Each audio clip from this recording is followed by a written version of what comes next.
Inihayag na ng South Korea na matatapos na ang mga paglalagda ng Korea Aerospace Industry at Pilipinas tungkol sa pagbili ng karagdagang 12 FA-50 fighter jets. Sinabi din ng KAI na ang mga fighter jets na para sa Pilipinas ay posible umano magkaroon ng mga pag-upgrade kung saan kakabitan ng mga ito ng ESA. At sa ibang balita, muling nangako si Pangulong Marcos na hindi aatras ang Pilipinas sa pagtatanggol sa ating teritoryo at mga karapatan sa soberanya sa gitna ng lumalalang tensyon sa West Philippine Sea. Buong ipinagmalaki din ng Pangulo ang paglulunsad nito ng kanilang pilot project na KBBM o Kadiwa ng Bagong Bayaning Mangingisda Program sa Baho de Masinloc na suportado ng Philippine Coast Guard at BFAR. Sa patuloy na modernisasyon ng Armed Forces of the Philippines at dahil sa mga geopolitical na sitwasyon tulad ng hindi pagkakaunawaan sa mga teritoryo sa West Philippine Sea, sa wakas ay sinabi ng Aviation and Defense Industry ng South Korea na lalagdaan na ng KAI o Korean Aerospace Industry ang kontrata para sa karagdagang 12 FA-50 fighter jets para sa Pilipinas ngayong Mayo na nagkakahalaga ng tinatayang humigit kumulang 40 billion pesos. Ito ang pangalawang beses na bibili ang Pilipinas ng FA-50 fighter jets matapos ang unang pagbili nito ng Administrasyong Aquino noong 2014 at taong 2015 nang unang dumating sa bansa ang dalawa nito at taong 2017 naman nang makompleto ito nang dumating pa ang 10 nito. Nagustuhan ng Philippine Air Force ang FA-50 fighter jets ng South Korea matapos itong aktwal na gamitin sa labanan noong Battle of Marawi. Ayon sa KAI, ang gagawin nilang karagdagang mga fighter jets para sa Pilipinas ay magkakaroon umano ng mga pag-upgrade ng mga bersyon at malaki umano ang posibilidad na mag-e-install din sila ng ESA o Active Electronically Scanned Array Radar. Ipinaliwanag din ng KAI na ang kamakailang pagbagsak ng FA-50 ng Pilipinas ay hindi umano makakahadlang sa kontrata at binigyang diin ng isang opisyal ng kumpanya na ang resulta ng pagsisiyasat ay nagpakita na walang problema sa mga fighter jets ng Pilipinas kundi piloto umano nito ang may problema noon at ito daw ay isang senyales na walang problema sa relasyon at tiwala ng Pilipinas sa kanilang kumpanya.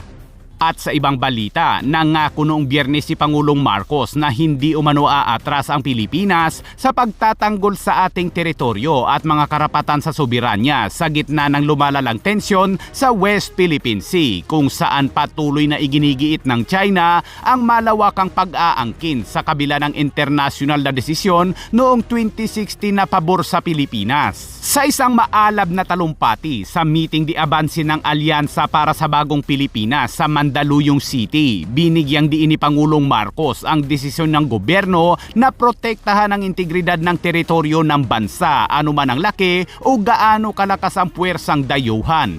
Karapatan, hayaan ninyong sabihin ko ito ng buong buo. Kailanman hindi tayo uurong sa pagtatanggol sa teritoryo ng Pilipinas.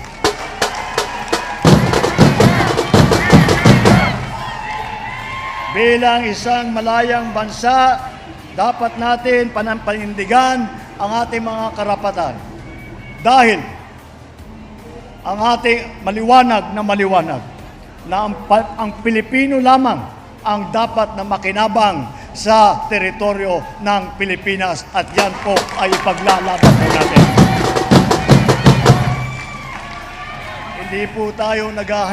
Hindi naman po tayo naghahanap ng gulo. Tayo naman ay sumumpa po tayo, kami lahat ng opisyal, na ipagtatanggol namin ang konstitusyon ng Pilipinas, ipagtatanggol namin ang teritoryo ng Pilipinas, ang soberenya ng Pilipinas, ang karapatan ng Pilipino. Kaya po, kahit ano pang mangyari, hindi po namin titigilan na ipagtanggol ang Pilipinas. Kahit kasino man, napakalaking dayuhan, napakalakas ang puwersa, Hindi po. Ang Pinoy po hindi umaatras. Hindi po tayo aatras. Samantala, ang Philippine Coast Guard sa pakikipagtulungan ng Bureau of Fisheries and Aquatic Resources ay buong pagmamalaki na inihayag ang paglulunsad ng kanilang pilot project na KBBM o Kadiwa ng Bagong Bayaning Mangingisda Program. Ang inisyatiba na ito ay naglalayong pagandahin ang kabuhayan ng mga mangingisdang Pilipino habang dinaragdagan ang supply ng isda sa bansa. Idineploy kahapon sa karagatang malapit sa Baho de Masinloc ang fish carrier na MV Mamalakaya na pag-aari ng gobyerno na direktang makikipag-ugnayan ang sasakyang pangdagat na ito sa mga mangingisdang Pilipino, bibili ng kanilang mga bagong huling isda at mag-aalok ng mga mahahalagang subsidyot sa gasolina.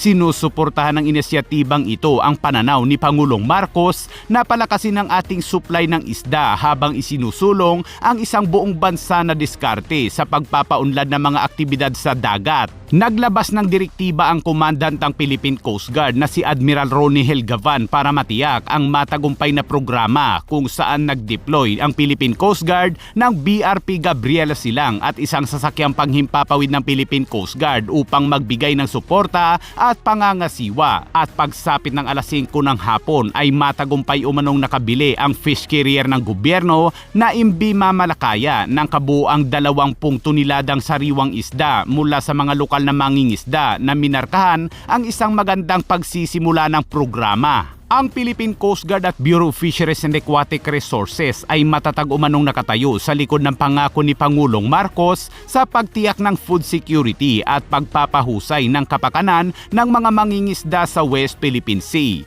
Bukod sa barko ng Philippine Coast Guard at BFAR na sumusuporta sa fish carrier ay mayroon din umanong barkong pandigma ng Philippine Navy na hinaras na mga barkong pandigma ng China PLA Navy kamakailan lamang.